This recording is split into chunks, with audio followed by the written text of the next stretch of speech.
8 or 24? Number 8. 24 was more challenging.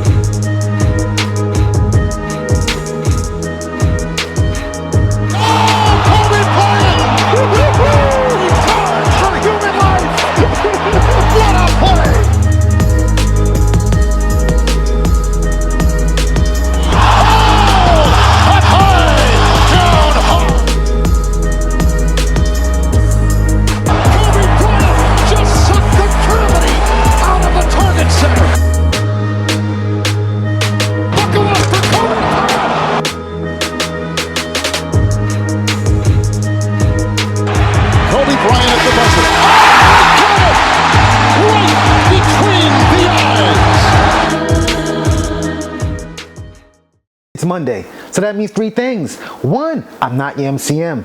2, it's a Mamba Monday. And 3, it's time for the 24 podcast. How you guys doing? I'm your host, the product of poverty's environment, the Paul Chuck Paul.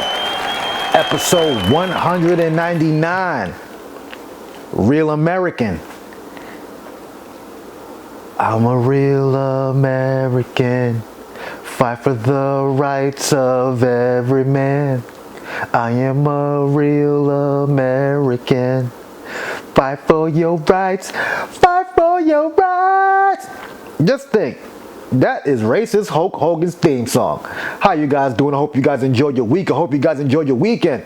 Oh, I got a good episode for you guys today. I was supposed to air this episode actually on Wednesday, last Wednesday or Thursday, but I was just so fucking tired I couldn't even edit this shit. You know what I'm saying? Shoot it. So I'm giving it to you guys today on Monday, episode 199, Real American.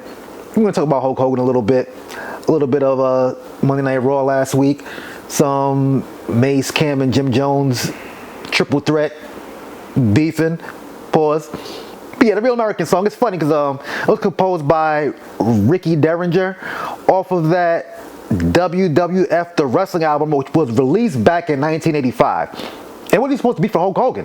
It was supposed to be for Mike Rotunda and Barry Windham, father and uncle of Bray Wyatt, when they were known as the U.S. Express. And the song was first used for them on October 1st of 85 during the WWF television tapings. But when they had left and went to NWA, they gave the song to Hulk Hogan, and shit, the rest is history. You know what I'm saying? Let's get right into it. Monday Night Raw debuted on Netflix, and wow, dope show. It was more so like a motherfucking PLE, premium live event. For those who are just now getting back into wrestling, PLEs is what WWE calls their once known pay-per-views. Hogan came out with Jimmy Hart, and they booed the shit out of Hogan. My goodness.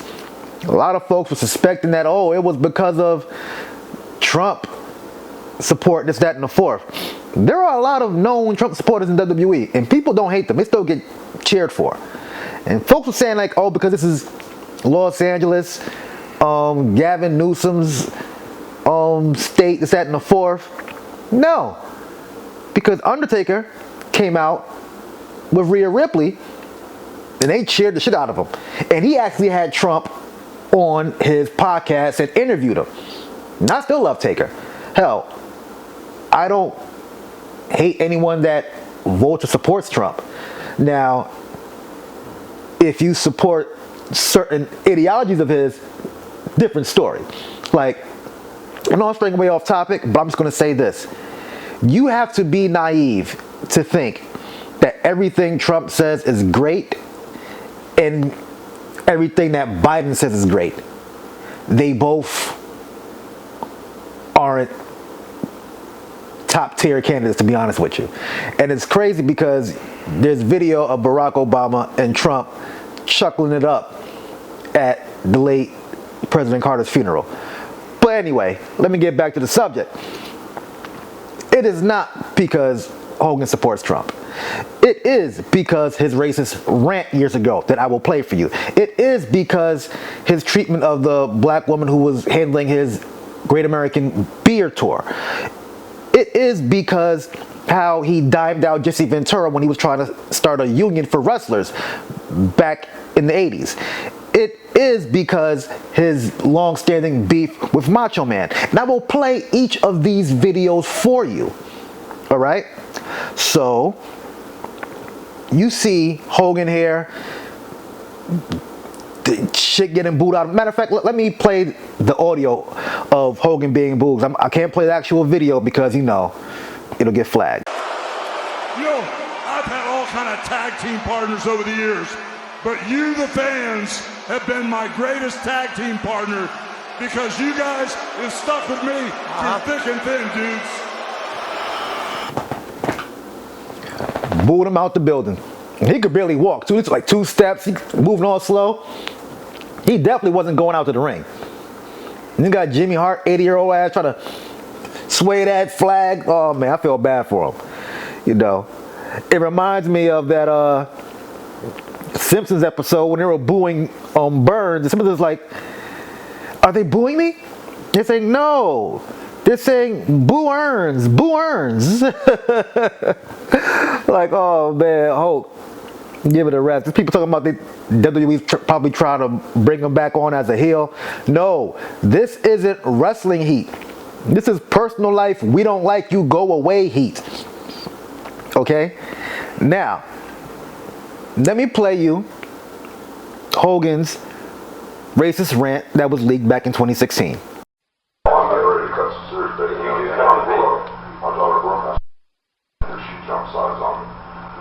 I've shelled out $2-3 million for her music, and I've been trying to help her. I've done everything fucking with him day and night on the radio like a jackass, and he's working with me to make it work. He goes that you really shouldn't call every day and do the shit I do. This Southeast record, this black billionaire guy, he's like basically did more for her a year than anybody's done. Okay, he had one song after 10 months, the shit went back up and back and back still. And momentum, but I try to be the realist, and this is your option. You got a better option. Fuck said you can get signed with fucking. He's gonna put $500 million behind you. Go, but right now there's nothing else. We're doing the best we can. So it gets to the point where I really broke was fucking the black guy's son, where they've been hanging out. I caught them holding hands together on the tour. They were getting close. I moved on. I'm feeling fucking good. I'm not a double standard type guy. I'm a racist to a point. Yeah. You know, fucking weird. But then when it comes to nice people, you know, I mean, I'm cool. We all are that way. Yeah, but when it comes to nice people, you can't say. I don't give a fuck. She's dirty. I don't care. I fucking hate football. I don't really know a basketball player to have.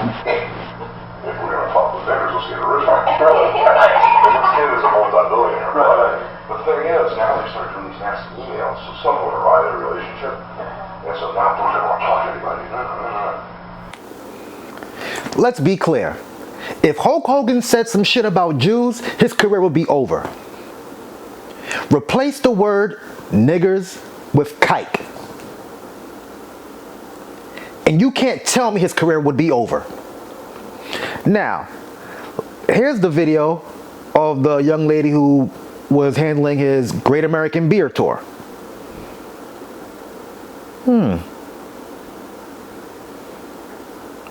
Interesting.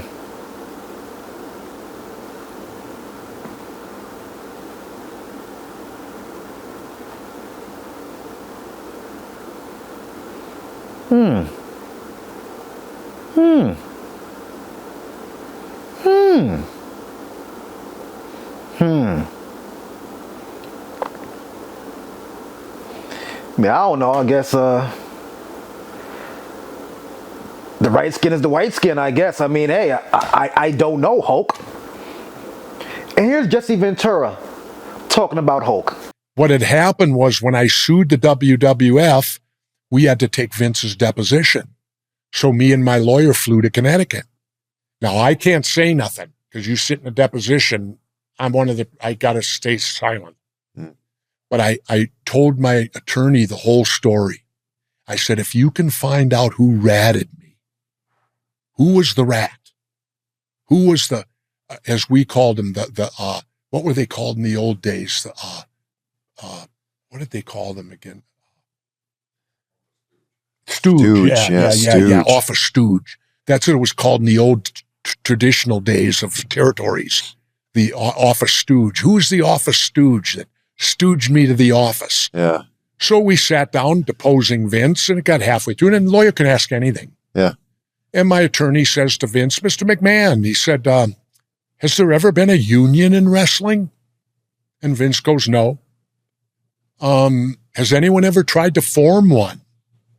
And Vince paused a moment. He said, yeah. He said, I think Jesse Ventura spouted his mouth off about it one time, years ago. My attorney said, really? He said, how did you know did you hear Mr. Ventura? Talk about unionizing? Yeah. And Vince said, no. My attorney said, well, then how did you know? With no hesitation. Vince answered, Hulk Hogan told me. Now, he's under sworn deposition here. He's under sworn deposition to tell the truth. Yeah. There was no hesitation. Hulk Hogan told me. And then Vince also admitted it to Larry King when he was on Larry King, because Larry King brought it up. Is it true that Hulk Hogan's the one that ratted Jesse Ventura when he tried to unionize wrestling? And Vince said, yeah. Now here's Macho Man and his grievances with Hogan. Here's the situation with me and Hulk Hogan. It's just, we've been acquaintances at best. Never been best friends, never been friends. Just a business type thing on the television. Everybody knows it's sports entertainment, entertaining the wrestling fans. But sometimes what goes on behind the scenes is stronger than the soap opera on the video scope. And that's what happened with me and Hulk Hogan. His real name is Terry Bollea. My real name is Randy Poffo. And he disrespected me and my family through the media waves, Yeah. Instead of you having a problem with me, you call me to the side, man to man. We talk about it. We agree to disagree. We have a fight. We have an adult beverage, whatever. Right. Man to man. That's how men do. Mano y mano. Okay. That's how we do. That's not the way he does it. Yeah. He's a wuss. You see what I'm saying? He goes on the airwaves and he disrespects me. He gives me a shot over the radio, gives me a shot over the TV, he gives me a shot over the internet, here and there, but nothing face to face. Yeah. Nothing face to face. Nothing face to face. You got it? And so that's the deal. So I challenged him 2 years ago to all the money, all the proceeds, all the pay-per-view revenue, all the merchandising. You know what I'm talking about, Gorgeous George? Right, everything going to the charity, the Children's Hospital. What's wrong with that? What's wrong with the Children's Hospital? What's wrong with supporting the Children's Hospital? He's done well in this business. I've done well in this business. I'm talking about giving back. And then calling him in the ring, and we have the first real fight in professional wrestling. The first real fight in the ring. A real fight. A real fight between Hulk Hogan and the Macho Man Randy Savage. What's wrong with that, Hulk Hogan? What's wrong with that, you coward? What's wrong with that, you wuss? You understand that? R.I.P. the late great Macho Man Randy Savage. So yeah, man, it's not about Trump. It's about him being a racist. It's about him being a backstabber all throughout his career. And a lot of it is coming out, and people are sick and tired of it. I could care less about him. I mean, if I see him on WWE, I'm not turning the channel. It's like, whatever. He ain't like he's wrestling, Moving right along, Monday Night Raw was a dope show. You had main event Jey Uso bring out Travis Scott, and he was smoking a joint live on Raw, coming through the crowd.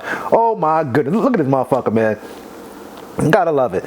Peep what Jey Uso had to say about it. Hey, I was worried about what you may be inhaling on your way to compete for a moment. I smelled it. He ain't let me inhale it. Hey, I couldn't. Is this what we doing? Come on, I was about to. Hey. I had to go work. Yeet, though. Yeet. That was your... Yeet. There was little kids over there, too. Oh, shit. Yeah. Waving it the other way, I hope. Man. I was like this. Towards me. I was looking at Travis like this. Jay West. This was so hype. Yo, and Roman Reigns retained the Ula Fala from SoCal to be the only tribal chief. Having them custom Kobe 9s, you see right there. Yeah, man. Will Roman be the 2K25 cover athlete? He was hinting at that. He's going to be in the Royal Rumble. Is he going to win it? It's gonna be a good one. It's gonna be a good one, man. Like I said, Undertaker came out at the end of Rhea Ripley's fight after she won the title from Liv Morgan. Crazy pop for Taker. Rode his bike around the ring. I don't like the biker Taker. I like Dead Man Taker, but whatever. But yeah, man, I just love the fact wrestling is taking over, and everybody's jumping on it right now. Whether it's WWE, AEW, TNA, Booker T, the reality of wrestling, NXT, WOW, Women of Wrestling. I love it all, man. So shout out to all the wrestling fans. Hey, man, Hogan. Doesn't work for me, brother. Oh, one last thing. I have posted on my Facebook page this right here. The crowd booed the fuck out of Hogan's whole ass. LMAO. Me and a friend of mine joked about it. And this girl I used to work with, Puerto Rican, lived in Staten Island, black baby father, black kids. Maybe he's one of those black Dominicans, but anyway. If he voted for Harris, they would not boo nothing. Weirdos, laughing emoji. I replied back, no, you're misinformed. Undertaker was a Trump supporter and was cheered for. Folks don't like Hogan because he is a known racist and said he was a racist out of his own mouth. Like I played earlier. Please do your research. She said, I heard about that story. He's been to many events and was never booed. It's not just about the story. Let's talk about do research.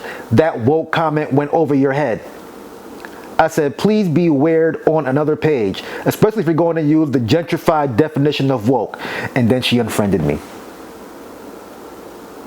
Listen, bitch. If you're both to go on someone's page and spew your opinion, and then I reply back respectfully, then you go back and unfriend me, yourself. Seriously. Because if you're sad about that, you're not built for this world. That might sound fucked up, but I'm just saying. And I started noticing this particular friend, Facebook friend of mine was be heavy on her Trump horse, which I don't care. But sometimes, just shut the fuck up. If you don't like what someone has on their page, keep on scrolling. Trust me. Trust me. You'll be fine. Moving right along. I guess kind of sticking to wrestling. You see a triple threat match between Jim Jones, Cam, and Mase. So recently, 50 Cent was on Cam's show and they were talking about their past beef. I'm going to play that video for you guys. You know what I'm saying? But it's been a back and forth for a couple years now between Cam and Jim, Cam and Mase, 50 and Cam and 50 and Jim in some cases. But let me play this clip real quick. You know what's crazy? So you was talking about Fat Joe and how you guys didn't even really have beef. So we had like a legend for the younger audience. We had like a rap battle thing at one time.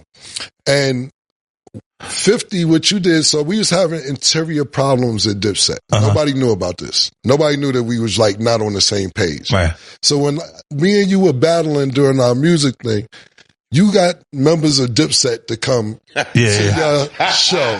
And I'm like, so I'm sitting there like, that was this is kind of smart because I wouldn't have thought about reaching out to Yayo or Lloyd Banks. I'm like, niggas going public with this? I'm like, yo. What was your thought process behind saying, yo, you know what? Fuck the songs. How did this work? Let me say this. How'd it go? I was there. I'm in your horse and carriage video. I'm in the pool. What? You know what? You told me this. Your horse and carriage video. You told me this before. I was in the pool in the horse and carriage video. Wow, that's crazy. So if you look, like on everybody's there. Right. Jimmy was not a rapper then. Right. He was your man, like on the side, like in the side, just he was not a rapper at all. Right. So when Ballin' took place, and I'm looking and I'm going, oh, he having a moment. That's the Lloyd Banks. It's Lloyd Banks thing. He wanted that. He was watching them be that, like Mase be that, and Cam be that, and looked at, and it was finally he had one. Mm-hmm. And I just looked, and I knew I just took the shot, murder, to see, because I wasn't sure he was going to go for it. Mm-hmm. But I was like, we like Jimmy better than you anyway, Cam. Then you got to watch to see how he responds. And then when you see, he like, oh shit, he really like that. Hey, give me this, get me Jimmy. Yeah, tell him we want you at the show, Jimmy.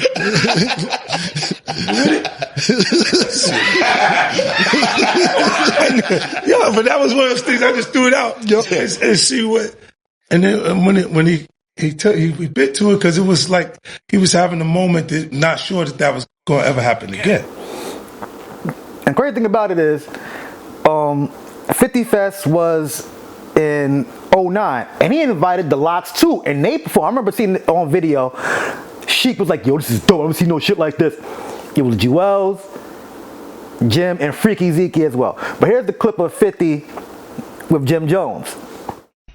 And I'm back. It's your boy 50 Cent bringing you more Rap City. It's going down right here. I know this is your favorite show right now because I'm on it. And I told y'all earlier I was going to bring somebody new in the G Unit. I might have a new sign and I might not. You see, I got the whole G Unit here.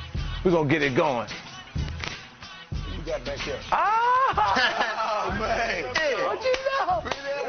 What you know? What's Wiley? It's your man Jim Jones right here. Bought you the biggest record of last year, right? Oh yeah, we had a nice time last year. What we call that one? I was balling, we still balling. What's poppin', big baby? Was balling. You know, so man, we got this. So why was you here? Man? We gotta do that one time. Tell me, I'll show you how you do it. You got to pass me the ball for me. That's how we gotta do that. Throw you the ball, baby. You know what I mean? Shit, we here. I just came to show some support. You know, I respect Gina G Unit is one of the few movements that I do respect in this game and things like that.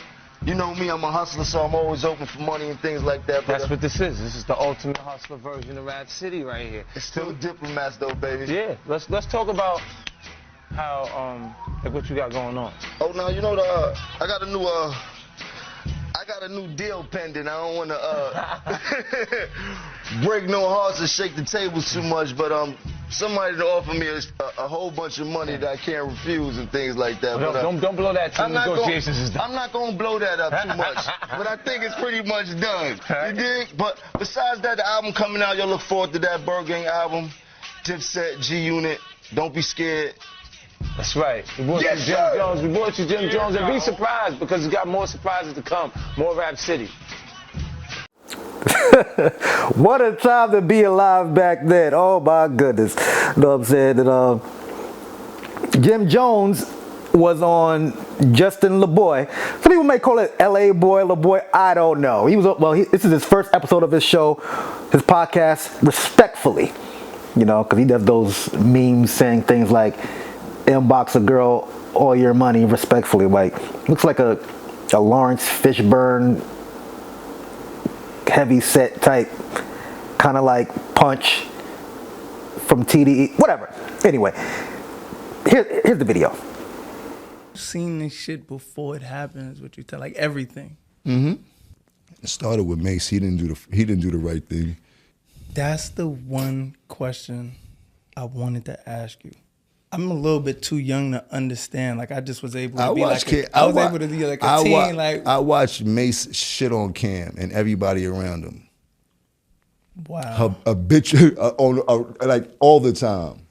You heard? Like I was there the whole time, but I was Cam's man. You heard? Cam and Mase were so-called best friends, grew up together, and R.I.P. Huddy. Like I was there for everything. That's one thing that people can't never say, is that I wasn't there for every single thing. What was your problem with Mase? Like, how did that all happen? Because that was Cam, man, like you said. Cam enemies were my enemies. Okay. Anybody Cam didn't like, I didn't like. And I already see how he was handling Cam, so I definitely didn't like him. You dig? And then I seen how much love Cam had for him and how Cam was jumping out the window for him, which a friend should and shit like that, like being overprotective, making sure nothing happened. Like, he was trying his best to make sure that Mase stayed as safe as possible, but Mase had got that money and lost his motherfucking mind, as he's supposed to, man. He grew up in a kid that doesn't have what most of us had, and he was probably more or less fortunate than most of us. Didn't have the sneakers, didn't have all that shit coming up. So him having the first bit of success out of all of us and really getting to a bag, he just went crazy like most people do and shit like that. Shit, I had my times where I went crazy with that bag. It just be too much. Yeah. You dig? But the people I loved, I still love them today. You know what I mean? The people that I consider to be the ones that's gonna help me in this journey, I still love them today, and we still have great relationships and shit like that. It ain't got nothing to do with Cam and them and shit like that. We all have our own group of people that help us along with this journey and shit like that. So now that you see Cam and Mase together having their own show, how did that shit make you feel when you seen them come together after everything that you did? I seen crazier shit happen. I know brothers that shot brothers and shit like that. So for friends to get back after a world of whatever they went through, it's not surprising to me and shit like that. But I see they don't talk about the days of being shit on, you heard? They don't talk about... But it was this right here that I guess sent folks over the top. You know, when you invite people. Well, I don't consider this inviting someone to the Frank stand. Them niggas be on my dick, right? Them niggas ain't got nothing else to think about but Capo. I did a lot for them niggas in their life. You heard? Both of them. Pause though. Get off of my dick. There's only space on there for baby girl, man. Come on, man. Tugging on my shit like that.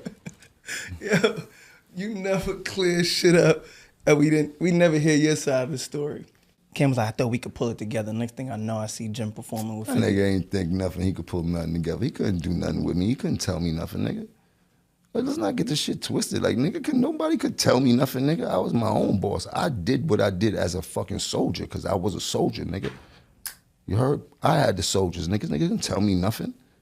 You heard? I did what I wanted to do. I seen the shit wasn't going right, so I started doing what Jim Jones needed to do for Jim Jones, because the nigga that was supposed to be the Don wasn't taking care of the Capo.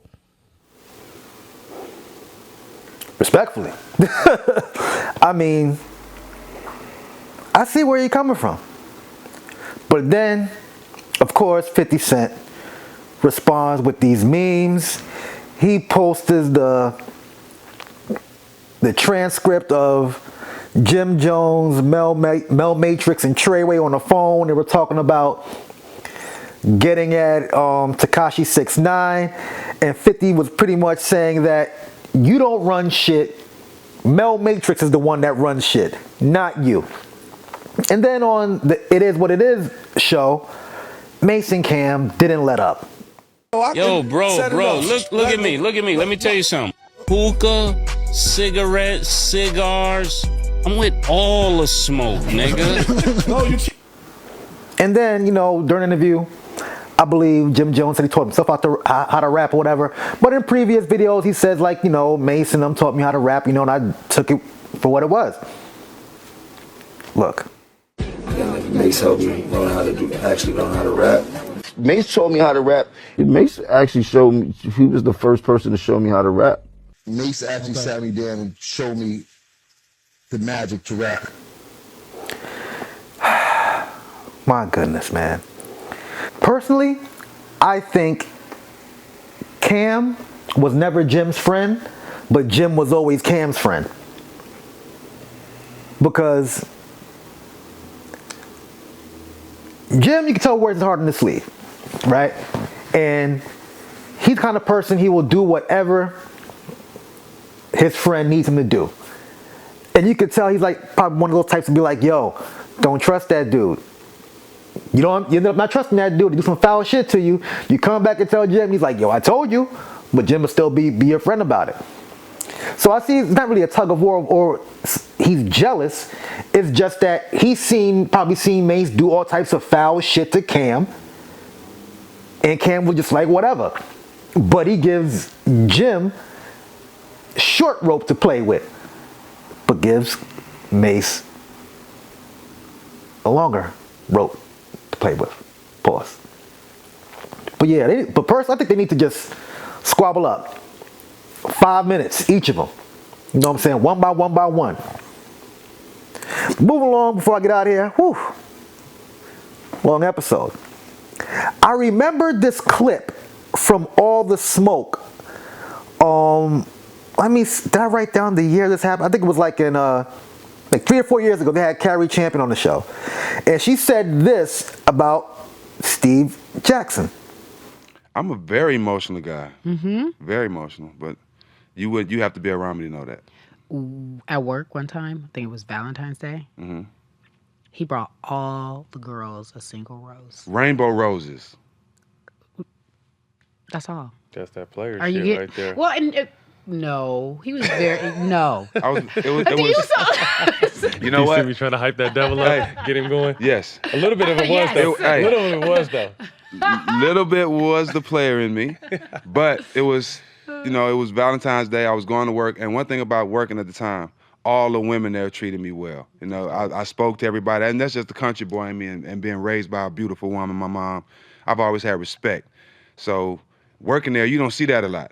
You don't see people doing stuff like that and respecting women and saying, hi, how you doing? So I made it a point to do that on Valentine's Day, and they loved it. No, not only did they love it, first of all, he don't know this. Before he even gave out the roses, the rainbow-colored roses, which I thought was so sweet. He walked up to every single girl and gave it to. I was like, what kind of sweet little menace to society? People don't know that side of me, Carrie. People don't know that side of me, Carrie. Sweet little menace to society.